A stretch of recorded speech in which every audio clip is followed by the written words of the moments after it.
27 দিনে 9 বার কাঁপল দেশ। এবারের ভূমিকম্পের উৎপত্তিস্থল সাতক্ষীরার আশাশুনি। মাত্রা ছিল 5.4। রাজধানী সহ বিভিন্ন স্থানে আতঙ্ক। প্রথম মনে হলো যে আসলে কি আছে, মাথা ঘুরতেছি না রোজাই গরমে। পরে দেখলাম না, আবার একটা ঝাঁকি দিচ্ছে। ভয়াবহ ভূমিকম্প, এমন অবস্থা আগে কখনো সাতক্ষীরার মানুষ বুঝতে পারেনি। যশোরে আমি এমন ভূমিকম্প দেখিনি। পায়ে জমিন আছে, সে জমিনগুলো নড়াচড়া করছে। সাবডাকশন জোন ও ডাউকি ফল্টে বিপুল শক্তি জমা হয়ে থাকায় ভূমিকম্পের উচ্চ ঝুঁকিতে বাংলাদেশ। আতঙ্কিত না হয়ে সচেতন হওয়ার পরামর্শ। সাবডাকশন জোন সিলেট থেকে কক্সবাজার পর্যন্ত যে পাহাড়ি অঞ্চল, এখানে বিপুল পরিমাণ শক্তি জমা হয়ে আছে। ডাউকি ফল্ট, এখানেও বড় ধরনের ভূমিকম্প হবে। আগে একটা বড় ভূমিকম্প হয়েছে 800 থেকে 1000 বছর আগে, এবং সেই সময়ের দ্বার প্রান্তে আমরা এখন পৌঁছে গেছি।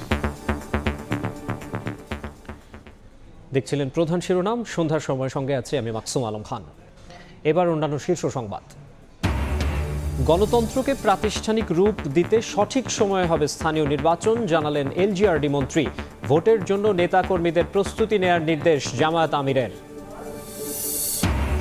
তারেক রহমানের নেতৃত্বে বাংলাদেশে স্থিতিশীলতা ফেরার আশা ওআইসির বিভিন্ন দেশের। প্রধানমন্ত্রীকে সৌদি সফরের আমন্ত্রণ।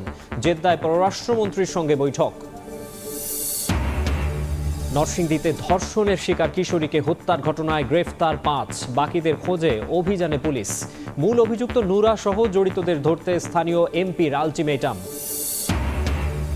বইমেলার প্রথম শিশু প্রহরে চিত্রাঙ্কন প্রতিযোগিতায় উচ্ছ্বাস।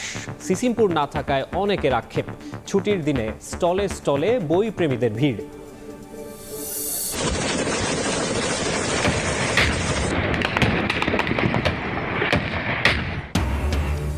যুদ্ধ ঘোষণা করে আফগানিস্তানে হামলা পাকিস্তানের। 274 তালেবান সদস্য নিহতের দাবি ইসলামাবাদের। 55 পাক সেনার প্রাণহানির দাবি কাবুলের। সংঘাত বন্ধের আহ্বান।